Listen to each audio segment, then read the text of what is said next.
In a small village called Umunze lived a happy family: Papa, Mama, Obinna, Ifeanyi and little Ada. They were not rich, but they loved each other. One stormy night, everything changed. Papa and Mama went to the market and never came back. There was an accident.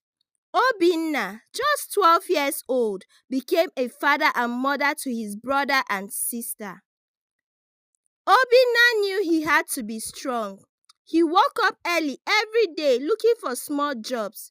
He fetched water for old women. He swept compounds. He carried heavy loads. Every kobo he earned, he used it to buy food for Ifeanyi and Ada. No matter how hard it was, he smiled for them. One day, while helping clean the shop, Obinna met Papa Kalu, a kind man who made beautiful chairs and beds. Papa Kalu liked how hard Obinna worked. He gave him small jobs to do. After some time, Papa Kalu treated Obinna like his own son. "Obinna, you are a good boy," he said often. One sunny morning, Obinna wiped sweat from his forehead and asked Papa Kalu, "Papa, please, can you teach me how to make furniture?" Papa Kalu smiled wildly. "Because you are hardworking and respectful, I will teach you," he said. Obinna jumped with joy. He started learning the craft, even though after lessons he still did small jobs to feed his siblings. Days turned to months, months turned to years. Obinna became very good at making furniture. He saved every little money he could. One day, Papa Kalu gave him some money too. With this, Obinna started his own workshop. He was just 17 years old, but he was already a strong man with big dreams. Obinna's new workshop was small, but he treated it like a palace. He carved chairs, tables, and beds with love.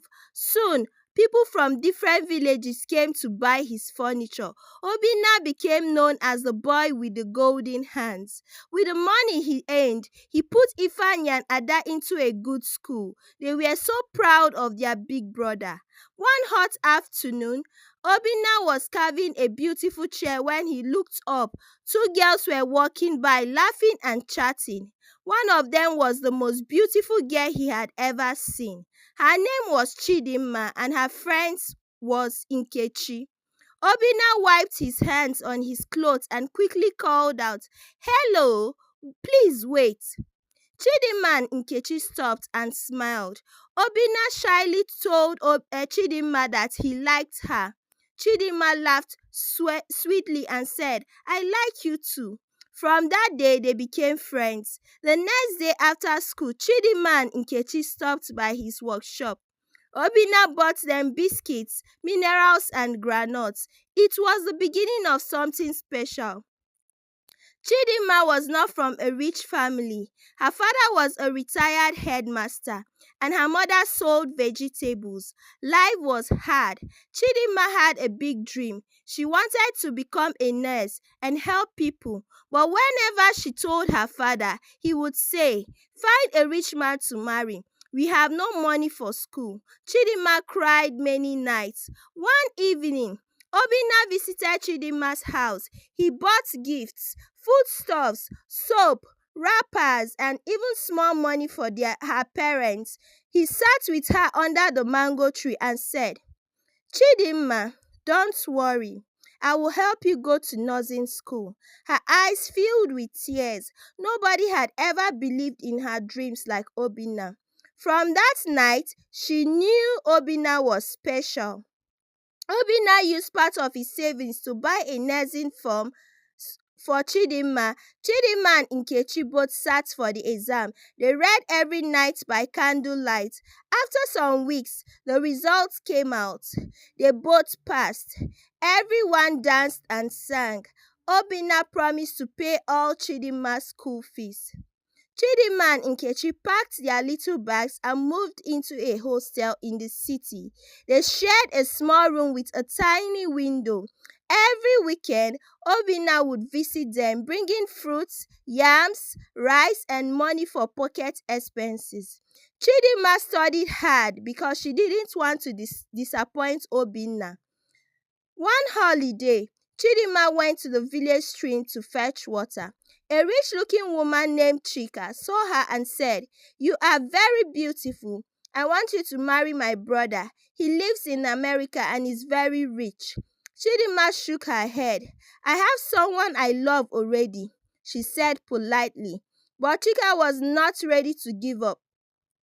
Chika began visiting Chidinma's home with bags of gifts, clothes, food, expensive drinks, and a lot of money. She convinced Chidinma's father that if Chidinma married her brother, they would become millionaires. She promised to build them a big mansion and buy them cars. Chidinma's father's eyes turned wide with greed. Chidinma's father started disturbing her. "Forget that poor carpenter boy," he shouted. "Marry the rich man abroad. Our family will be rich forever." Chidinma cried to her mother and sister, but her father would not listen. Even when Chidinma reminded him how Obinna had helped the family, he refused to hear. Every time Chika brought gifts, Chidinma's father gave some to Chidinma, saying, "Your abroad husband sent this for you." He even gave her a shiny new car and said, "Drive around the village, let people see your good fortune." Chidinma started feeling important, but deep down she missed Obinna's honest love. One day, Chidinma went to Obinna's house. She looked at his simple home and laughed. "I cannot marry a poor illiterate like you," she shouted for everyone to hear. Obinna's heart broke into thousand pieces. He cried and cried until Nkechi came to his comfort. With Nkechi's help, Obinna wiped his tears. He focused on his furniture business and worked even harder. Soon, he bought a big car and built a beautiful mansion. People began to respect him even more. Nkechi stood by him through it all. Meanwhile, Chidinma continued video calling her abroad husband, but she never saw him in person. Finally, the family organized a traditional marriage ceremony. They used only the groom's photograph because they said he was too busy with a big contract in America. Chidinma danced happily, thinking she had won the biggest prize.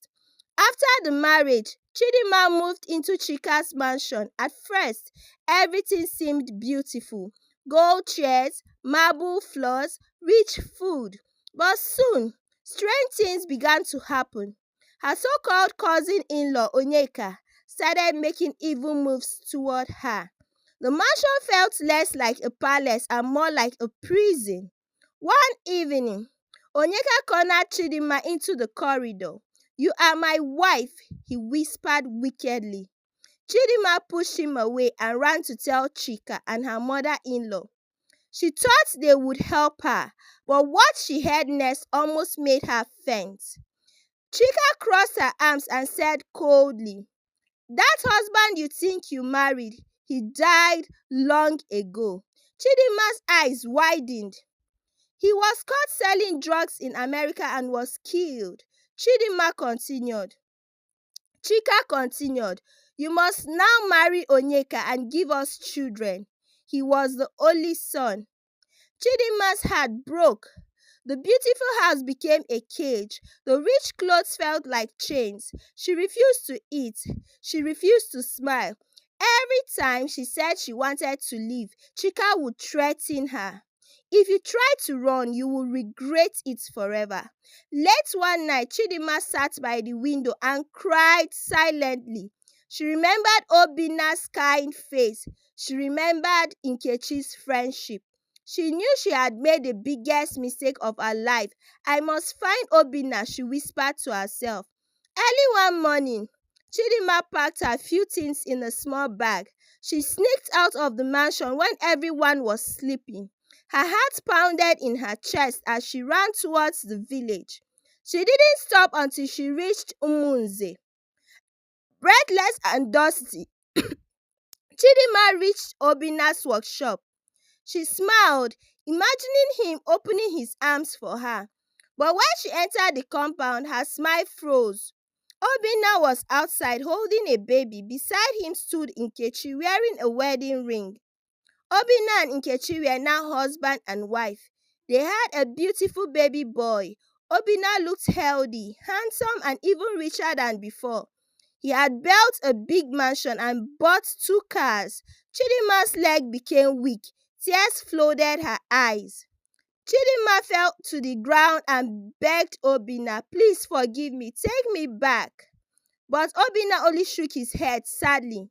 "You left me when I had nothing. Nkechi stayed when I had nothing. She deserves everything with me," he said. Nkechi held her baby tightly and looked away. Chidinma ran home, crying louder than the village goats. She blamed her father for everything. "If you had not forced me, I would have been happy," she shouted. Her mother cried too. Even Ezinne, her younger sister, blamed their greedy father. But it was too late. Days passed. Chidinma refused to eat. She refused to smile. The pain was too much for her heart to carry. One morning, they found her by the river bank. She had ended her own life, swallowed by sorrow and regret. The village mourned, and everyone learnt a bitter lesson. Greed can destroy even the brightest dream. So if you have enjoyed this story to the end, please can you help me subscribe to this channel and also hit the like button, share this video to your friends and family and all other social media networks. Bye bye. I will see you in my next video.